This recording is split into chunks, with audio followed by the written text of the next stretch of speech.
Assalamualaikum warahmatullahi wabarakatuh. Selamat malam kepada Bapak dan Ibu investor, yaitu Bapak Genta dan Ibu Arta yang terhormat. Saya merasa terhormat mendapat kesempatan untuk mempresentasikan lanjutan tahapan proyek dari perusahaan kami, yaitu perusahaan PT Privalna Utama. Tanpa memperpanjang waktu, kita lanjutkan saja pada tahapan proyek kelima yang akan dijelaskan oleh Ibu Manajer dari perusahaan kami. Waktu dan tempat kami persilahkan. Untuk tahap kelima, itu multi product process step, yang dimana memiliki suatu diagram yang menunjukkan urutan-urutan proses untuk masing-masing komponen yang akan diproduksi. Nah, pada tabel yang pertama ini terdapat rough number yang terdiri dari nomor part dari masing-masing komponen. Lalu ada keterangan, yaitu storage. Selanjutnya ada fabrikasi yang terdiri dari nomor part. Lalu ada nama mesin yang dibutuhkan untuk masing-masing komponen. Ini juga terdapat nomor urutan proses, nomor 1, nomor 2, 3, 4, dan seterusnya. Lalu kemudian ada spesi yang terdiri dari nomor part 3, pembacaan dari perakitan dari dan dirakit ke. Lalu ada subspesi 2 yang terdiri dari nomor part, perakitan dari, lalu dirakit ke. Selanjutnya ada main IC, itu terdiri dari nomor part, perakitan dari juga, lalu ada jumlah mesin main IC. Ini ada jumlah mesin sub IC, ada jumlah mesin sub IC 1, ada jumlah mesin fabrikasi. Yang dimana akan ditotal. Jadi total mesin yang digunakan memiliki nilai 108. Lalu terdapat ringkasan dari rough number, fabrikasi, spesi 1, spesi 2, dan IC, dan totalnya 108. Oke, untuk melanjutkan tahapan proyek kelima, yaitu ada tahapan proyek yang keenam, yaitu ada yang pertama itu ada struktur organisasi. Nah, fungsi dari struktur organisasi ini sebagai kejelasan tanggung jawab dari jabatan-jabatan yang ada di struktur organisasi. Selanjutnya, struktur organisasi ini sebagai kejelasan kedudukan dari jabatan-jabatan yang sudah ditetapkan dan kejelasan uraian tugas-tugas yang ada di perusahaan kami. Oke, salah satu contohnya seperti di sini, direktur, yaitu saya sendiri, menempatkan pada posisi paling atas, dibantu dengan sekretaris, dan disupport dengan tim penelitian dan pengembangan. Nah, di sini kita mempunyai kepala divisi pemasaran, kepala divisi produksi, kepala divisi keuangan, dan kepala divisi personalia dan administrasi umum. Untuk setiap kepala divisi di sini, kita mempunyai beberapa supervisor dan kepala departemen. Kepala departemen salah satunya untuk kepala divisi produksi, yaitu kepala departemen produksi, kepala departemen pembelian dan persediaan bahan baku, kepala departemen perencanaan dan pengendalian produksi. Dan yang terakhir ada kepala departemen quality control dan assurance. Oke, mungkin setiap divisi di sini mempunyai tim supportnya masing-masing, seperti kepala divisi keuangan dengan supervisornya dan kepala departemen personalia dan departemen administrasi umum untuk mensupport kepala divisi personalia dan administrasi. Untuk suatu organisasi dari perusahaan kami seperti ini, kurang lebihnya. Oke, langsung saja. Pada tahapan proyek yang keenam ini, kita akan juga menjelaskan salah satu job description dari setiap kedudukan dari organisasi yang kita tetapkan, struktur organisasi yang sudah kita buat. Oke, salah satu contohnya di sini sekretaris. Di sini ada kode jabatan, uraian jabatan, persyaratan jabatan. Nah, untuk uraian jabatannya, tugas yang pertama itu membantu menyiapkan dokumen atau arsip yang dibutuhkan direktur dan yang lain-lainnya tugasnya. Persyaratan jabatannya, pendidikan minimal S1, jurusan sekretaris atau ilmu administrasi. Wanita berusia maksimal 30 tahun. Mempunyai pengalaman kerja sebagai sekretaris minimal 3 tahun, dan yang lain-lain. Uraian jabatan di sini mempunyai tugas, wewenang, dan tanggung jawab. Setiap jabatan-jabatan yang ada di struktur organisasi di perusahaan kami sudah dibuat job description-nya seperti ini. Oke, lanjut. Untuk tahapan proyek yang ke-6 ini ada analisis kebutuhan tenaga kerja. Nah, mungkin saya akan menjelaskan sedikit analisis kebutuhan tenaga kerja ini. Analisis kebutuhan tenaga kerja untuk identifikasi kebutuhan karyawan, tenaga kerja yang kita gunakan di perusahaan kami. Nah, tenaga kerja yang di perusahaan kami ini ada langsung dan tidak langsung.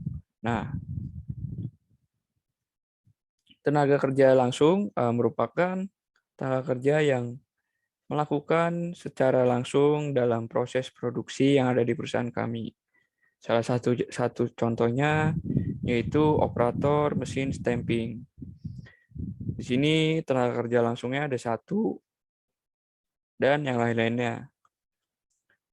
Dan tenaga kerja tidak langsung ini merupakan salah satu tenaga kerja yang tidak berperan secara langsung di proses produksi kami, tetapi menjadi bagian yang harus ada juga di dalam perusahaan kami. Salah satu contohnya yang paling penting adalah supervisor setiap divisi ataupun kepala departemen setiap divisi. Oke, mungkin itu saja untuk analisis kebutuhan tenaga kerja yang kita gunakan pada perusahaan kami. Total analisis kebutuhan tenaga kerja yang kita gunakan sekitar 80 tenaga kerja langsung dan tidak langsung.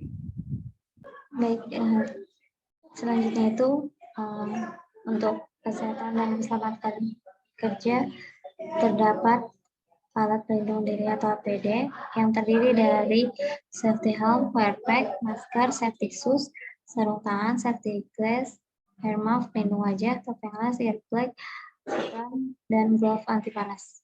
Nah, di sini juga terdapat nama mesinnya. Dengan contoh mesin bench itu membutuhkan safety helm, wear pack, safety shoes, sarung tangan, dan safety glasses. Selanjutnya ada penjelasan tentang tipe alat pelindung diri yang digunakan setiap mesin. Selanjutnya itu ada simbol rambu keselamatan dan kesehatan kerja. Untuk warna kuning segitiga ini ya, dengan memiliki makna peringatan seperti contoh peringatan akan barang tajam. Lalu kemudian untuk simbol rambu ini memiliki makna dilarang. Kemudian simbol rambu berwarna biru ini memiliki makna wajib ditaati seperti prasyarat umum, wajib memakai kacamata, wajib memakai penutup telinga. Kemudian simbol rambu berwarna hijau yaitu zona nyaman seperti pertolongan pertama, tempat himpunan atau berkumpul, dan sebagainya. Baik, untuk tahap ke-7 ini yaitu analisis kebutuhan luas lantai. Yang pertama, luas lantai produksi dengan part fabrikasi subesi 1, subesi 2, dan main esi. Dengan total luas fabrikasinya itu sebesar 826,20 meter persegi, total luas subesinya itu 103,68 meter persegi, total luas main esi-nya itu 127,20 meter persegi, total luas lantai produksinya itu sebesar 1057,8 meter persegi. Lalu yang kedua, luas lantai bahan baku utama kan didapat total palet per 2 days, yaitu 475. Kemudian total space without palette yaitu 726. Kemudian akan didapat total space with racking yaitu 201 meter persegi. Yang ketiga, luas lantai bahan baku penolong, di mana akan didapatkan sebesar 19,44 meter persegi. Yang keempat, luas lantai warehouse, di mana akan didapatkan total luas itu sebesar 513 meter persegi. Kemudian ada luas lantai untuk production service dengan totalnya itu 245 meter persegi. Kemudian office service-nya itu sebesar 250 meter persegi. Kemudian general service-nya sebesar 415 meter persegi. Service personal service at the office-nya sebesar 325 meter persegi. Personal service at the factory-nya sebesar 300 meter persegi. Kemudian ada ringkasan yang didapat dari total space dari masing-masing luas lantai dengan subtotal sebesar 3.932,237 dengan space of road garden and parkingnya menjadi 2.949,178.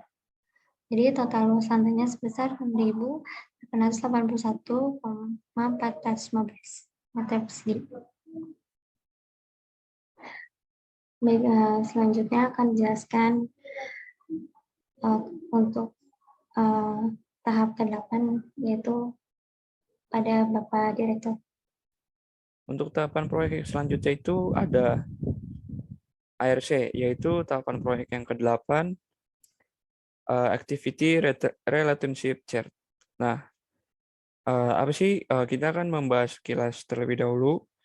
ARC ini merupakan suatu teknik untuk merencanakan keterkaitan antara setiap kelompok atau kegiatan yang saling berkaitan. Nah, ini untuk ARC pabrik kita dari PT Prival Nayotama ada 21 fasilitas. Dengan derajat kedekatan yang berbeda-beda ini, kita menentukan derajat kedekatannya beserta alasan-alasan yang sudah ditentukan.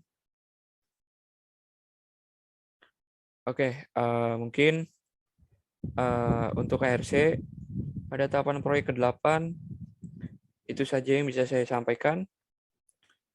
Untuk jumlah hubungan antar fasilitasnya dari fasilitas kantor yaitu sekitar 435 kedekatan. Untuk tahap ke-9 yaitu Activity Relationship Diagram atau ERD, di mana ERD ini menggunakan algoritma Computerized Relationship Layout Planning atau CORLAP untuk factory dan office.